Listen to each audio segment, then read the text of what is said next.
Welcome to the video lecture series on Theory of Computation. In the first class, we will be discussing about mathematical preliminaries and notations.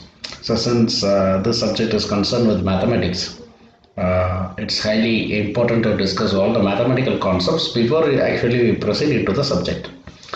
In short, we have to understand what is meant by theory of computation. Theory of computation is a study of mathematical models. So we'll be discussing about the various mathematical models, and before that we'll be discussing about the foundation of mathematics, and that is called as mathematical preliminaries. So what is meant by an alphabet? So when the topic comes to alphabet, we should not discuss about the traditional alphabets here. So the alphabets in this case, any kind of symbols is called as alphabet. In short, the alphabet is actually a finite set of symbols is called as alphabet here, and it is denoted by a symbol called a sigma. And these are the examples of alphabets here. I can have a binary alphabet. Basically, binary have only two values, either 0 or 1. These are also called as alphabets. And all the original alphabets from A to Z, that is small case letters, and even the alphabets you can have include the digits from 0 to 9. This is also called as alphabets, so it's called as alphanumeric alphabets. In short, put together all these categories are called as alphabets here. Either you can include 0 or 1, or you can include from 0 to 9. You can include small case or capital case letters. Everything is called as alphabets here in this sense.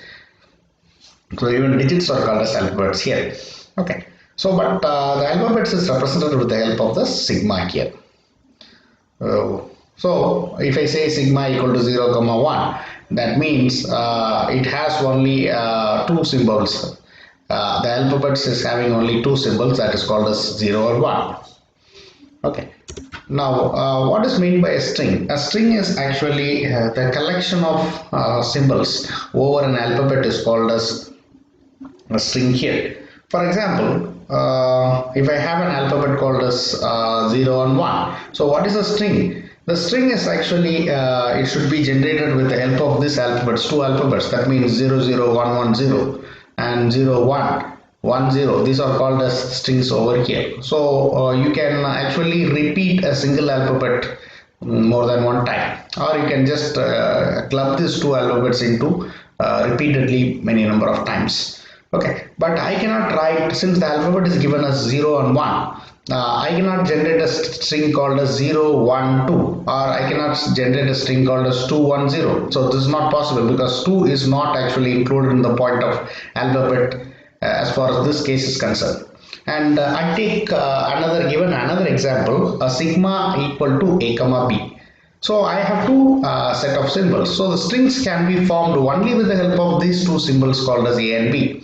So you can see here the right examples here as AB, AB, AA, BB. So these are the set of examples which strings can be generated. Okay. So it doesn't mean that you should not include C. Okay, if you have included A, B, C, I can also generate strings with the help of C here. I can write BBC, CBA, CCA, all these are actually valid strings here. So the length of the string, for example, I have a string called as 0, 0, 1, 1, 1.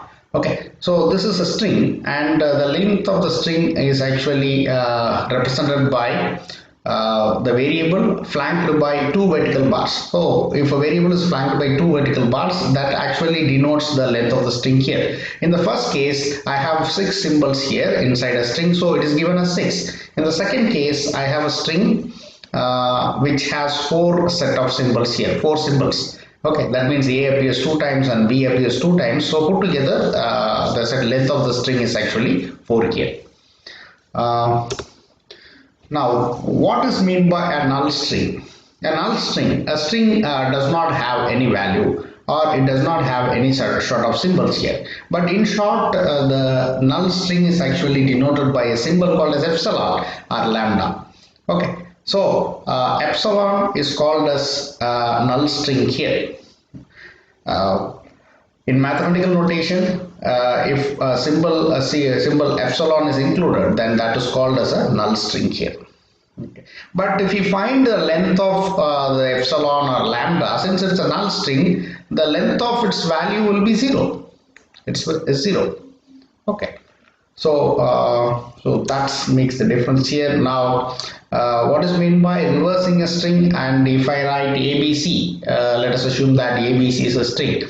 So, and if I want to reverse it, I have to write it as CBA. Okay, the first character comes at the last, and the last character will come at the first here. But to make define in a mathematical notation, imagine that u is called as a string. Suppose if I want to find the reverse of the string called as u, I have to write u and to the power of r. That means the string u will be reversed. Okay, u to the power of r is actually called as the reverse of the string here. So that's nothing but the symbolic rotation here. So u equal to abc, and the reverse of that is given as u to the power of r is equal to cba. Now, what is meant by power of the string? I said that the alphabets are represented by the symbol called as sigma. Okay, and m is nothing but the number of powers. The number of powers in the sense that how many times the set of symbols has to be repeated. Say for example, if I write a sigma to the power of 0, sigma 0, that means none of the symbol is going to get repeated here. None of the symbol is going to appear here. In that case, if none of the symbols appear, then you are going to generate a null string here. So null string is represented by epsilon. Since alphabets sigma is having a comma b, sigma to the power of 0, a does not appear or b does not appear. In this case, you will generate null string here. And if I use sigma 1, that means the set of symbols in the alphabet has to appear only one time in this case. So a comma b. So you will get a b as a output here. When I write sigma squared, that means the set of alphabets can appear 2 times. That means either a can appear 2 times or b can appear 2 times, and even we can say that c can appear also 2 times here. Sorry, it's not c. I have included only b here. So a and b can appear 2 times, and that is the maximum time it can appear. So it can appear the maximum number of times here. Okay, so this is the category. So AB, BA, AA, BB. So these are called as the valid strings for sigma to the power of 2.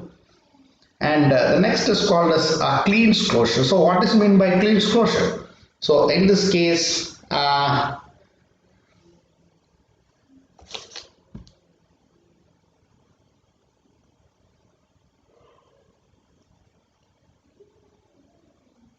so what is meant by a clean closure here? So the clean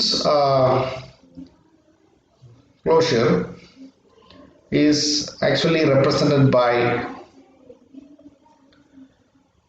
sigma star.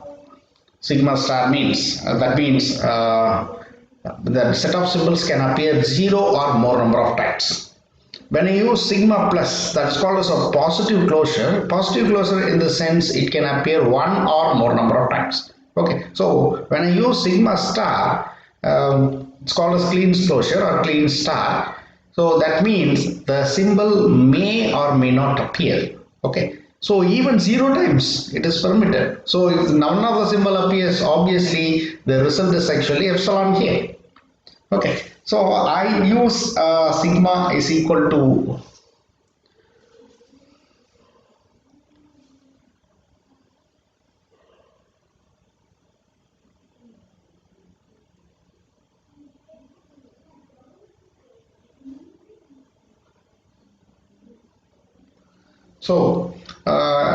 when I use a clean closure here, so this clean closure I can write sigma star.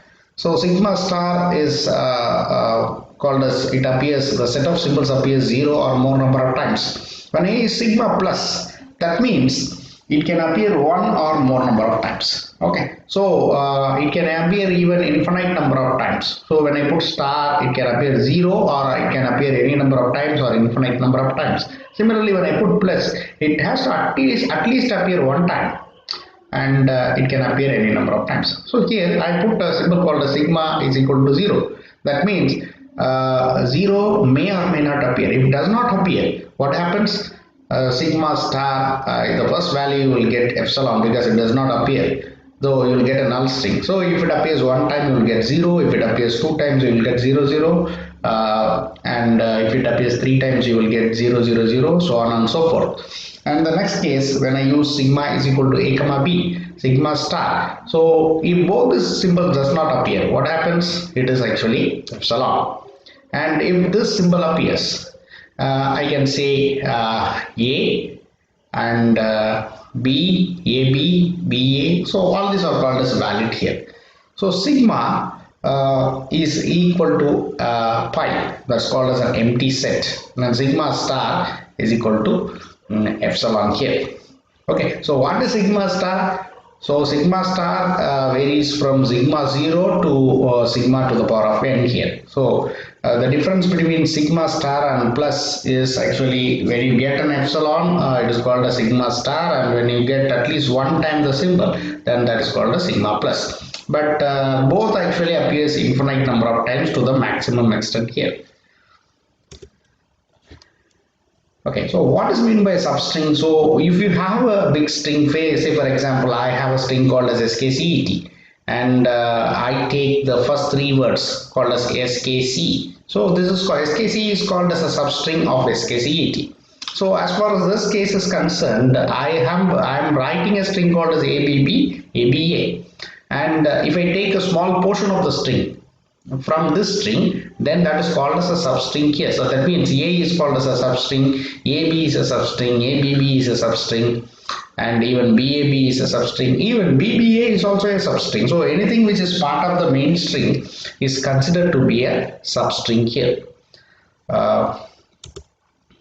And the next portion is called as concatenation. What is meant by concatenation? Suppose if you are trying to merge two strings together, then that is called as concatenation. So in this case, I have U is equal to A1 to AI, and we have, it varies from B1 to BJ.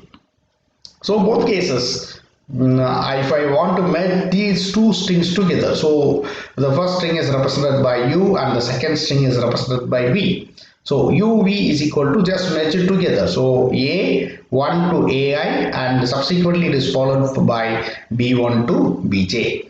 Okay. So this is the category. So length of U is equal to I and length of V is equal to J.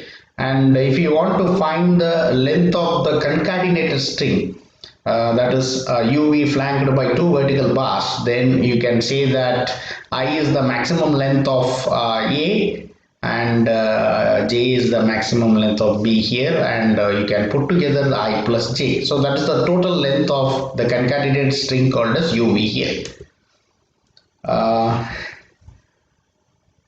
That is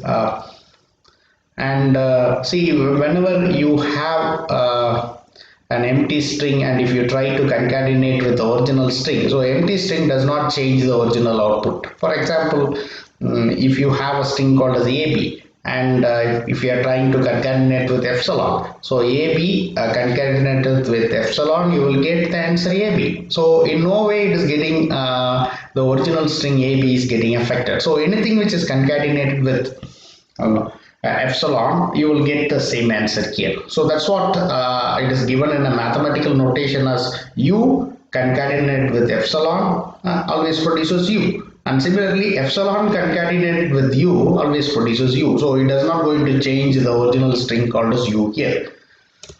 So so thanks for watching the video, and have a good day. All the best.